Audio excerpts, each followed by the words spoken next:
So in 2020, the mark was Rudy Giuliani. In 2024, it looks like it's Congressman Jim Jordan and James Comer.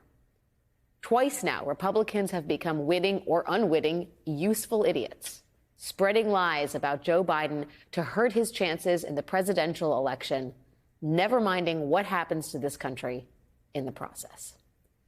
Joining me now is New York Congressman Dan Goldman, member of the House Oversight Committee. He served as lead counsel in the first impeachment of Donald Trump. Congressman Goldman, thank you for being here. I'd first like to get, your assessment of how much this reporting has dimmed the Republican fervor to impeach the president, or just how it's landed among your fellow colleagues on the Hill. Well, I think many of my colleagues on the Democratic side are shocked but not surprised because it is once again every election, it seems, the Republicans fall in favor with the Russians and are used either, as you said, wittingly or unwittingly by Russian intelligence to try to interfere in the election. You'll remember in 2016, Donald Trump says, Russia, if you're listening, find Hillary Clinton's emails. 5 hours later, they searched for them and fished them and hacked them and got them. The Mueller report said that Paul Manafort, the campaign chairman for Donald Trump's 2016 campaign, was providing internal information to a Russian intelligence agent, and that the campaign was welcoming the Russian interference.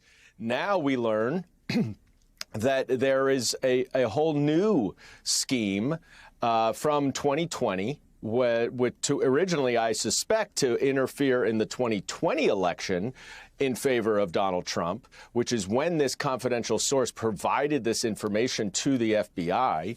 It is now coming out in 2024 because, as you point out correctly, Republican members of Congress are once again witting or unwitting agents of Russian intelligence peddling a false narrative that is Russian disinformation in an effort to interfere in the election and boost Donald Trump. It is shocking. It is shocking that 8 years later, we are still dealing with Russian interference, and the Republican Party is still welcoming it and facilitating it.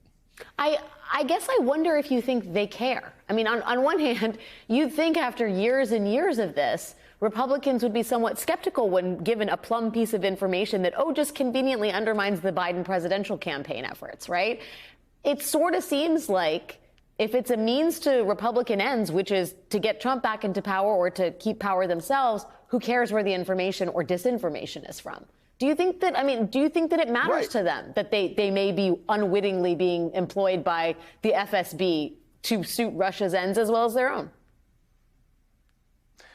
I don't, and I've been dealing with it for this entire Congress. The entire weaponization subcommittee that Jim Jordan runs is designed to undermine enforcement against disinformation that could interfere with our elections. That is the whole purpose of that committee, is to have a chilling effect on law enforcement or other government agencies that are trying to stop Russian interference. This is their MO. They will do whatever they can. And they knew this was false. It was fully debunked in the impeachment investigation that I led in 2019 by witness after witness who was in Ukraine at the time or was in the State Department or the National Security Council. These were Trump administration officials who all said that what Joe Biden did related to the prosecutor general in Ukraine was consistent with official U.S. policy and all of the Western world, and that it was bad for Burisma, Hunter Biden's company. Yet they get this uncorroborated 1023 form from the FBI and hold it up as the best example, the best evidence that they have. But I'll tell you one way, Alex, that they may be chilled. And that is, now that they know that this information was funneled through Russian intelligence, through the FBI by Russian intelligence, and is part of a Russian disinformation scheme to interfere in our election, if they continue with this investigation, they are opening themselves up to a criminal investigation for conspiring with Russia to interfere in the election. That may be the only thing that keeps them from going forward. Let me just follow up on that. Do you think that there is an appetite inside the Department of Justice to look into this on that level?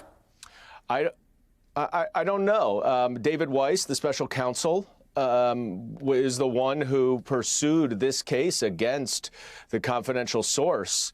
You'll recall this information was provided by Bill Barr to a U.S. attorney in Pittsburgh to evaluate it.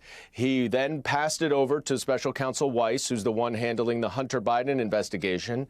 And now we see that special counsel Weiss fully investigated this. And if Mr. Smirnov is remanded, and it's being appealed right now, and ultimately if he cooperates, who knows where this may lead? He may have a lot more information, and I suspect the special counsel will just follow the evidence wherever it leads. But there's no question now. They know. This is Russian. This is Russian intelligence disinformation that is designed to interfere in our election. If they continue with this investigation that helps Russia do just that, that is conspiracy to interfere in our election. Just permit me a moment to absorb the sort of potential irony of the situation here.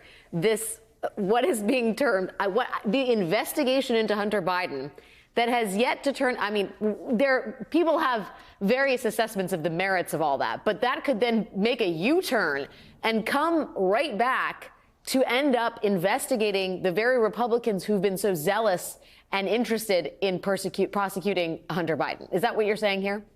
And yes, and it goes even further than that, because their House Republicans have taken responsibility and honor in their effort to interfere in Hunter Biden's criminal case and to blow up the plea agreement.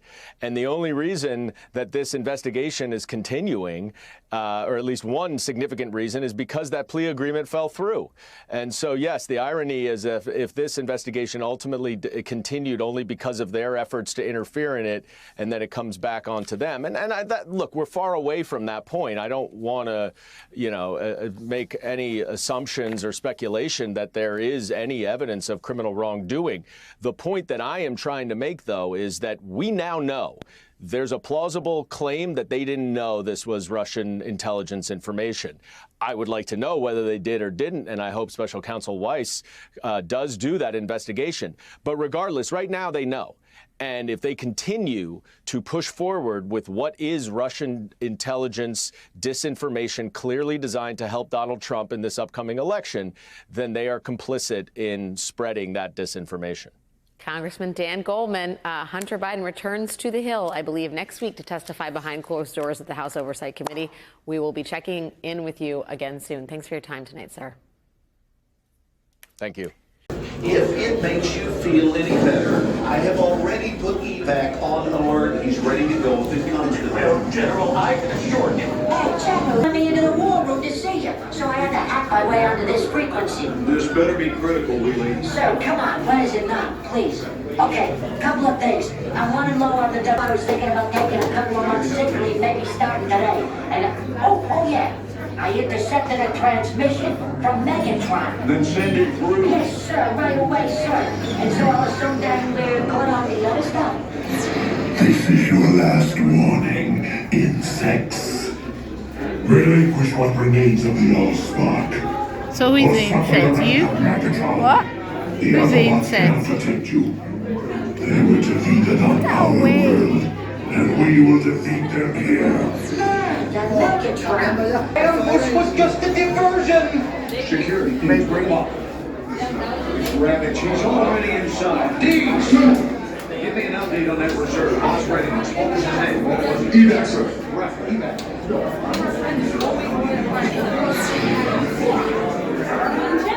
She's right in front.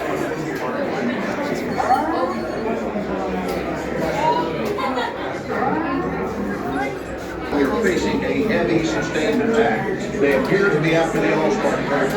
General